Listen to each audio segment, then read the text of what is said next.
Hello everyone, welcome back to my YouTube channel. I'm Kirti Rajput and I make videos on anything and everything related to data analytics.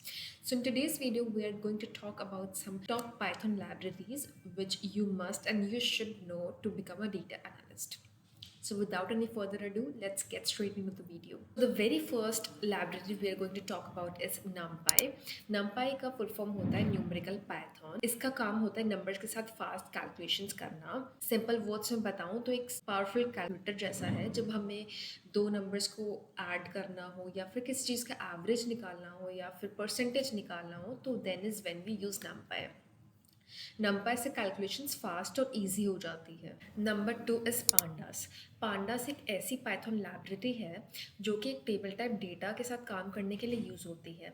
जैसे आपने अगर Excel का भी use किया होगा तो आप पांडास को एक एक्सेल का पाइथन वर्जन समझ सकते हो. इसमें डेटा रोज एंड कॉलम्स के फॉर्म में होती है जिसमें डेटा को देखना और समझना ईजी होता है.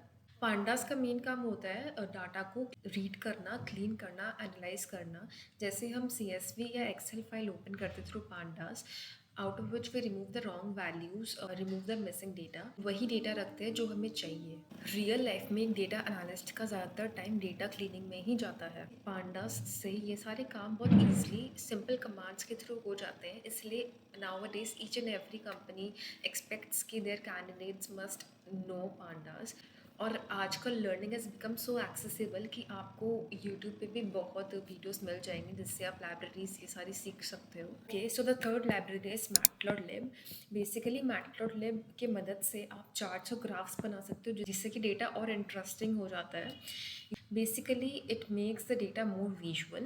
Usually, we can make line chart, bar chart और pie chart जिससे कि trends और comparison easily समझ आते हो. An example, you have got a monthly wise sales. Matplotlib की मदद से आप line chart बना के दिखा सकते हो कि sales ऊपर जा रहा है कि नीचे. Data analyst के रोल में visualization plays a very vital role as the managers or the clients understand the data more through charts and graphs. Okay, the fourth library है सीबॉन.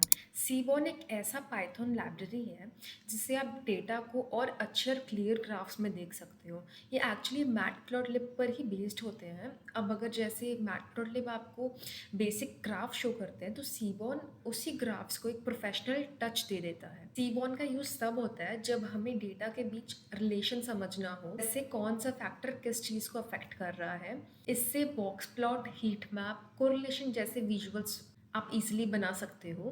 अब बिगनर्स के लिए सीबॉन सीखना is good because come coding के साथ साथ आप एक क्लीन और रीडेबल चार्ट बना सकते हो जो कि आपके प्रेजेंटेशंस में काफ़ी काम आएगा आपको. अब let's move on to the fifth library which is SciPy. SciPy एक ऐसा पाइथन लाइब्रेरी है जो कि थोड़ा एडवांस लेवल के एनालिसिस के लिए यूज़ होती है.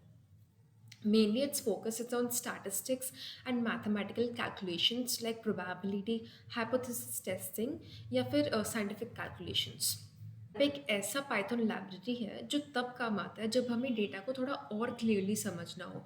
मतलब जो हमें डेटा के थ्रू रिजल्ट मिला है वो एक्चुअली सही है या फिर बस लक से आया है, ये हम स्काईपे की हेल्प से पता कर सकते हैं. अगर किसी कंपनी ने कोई नया ऑफ़र निकाला है और सेल्स इंक्रीज़ हुई है तो स्काईपाई से हम ये चेक कर सकते हैं कि सेल्स इंक्रीज़ किसी और रीज़न की वजह से हुई है या फिर ऑफ़र जो निकाला था उसकी वजह से.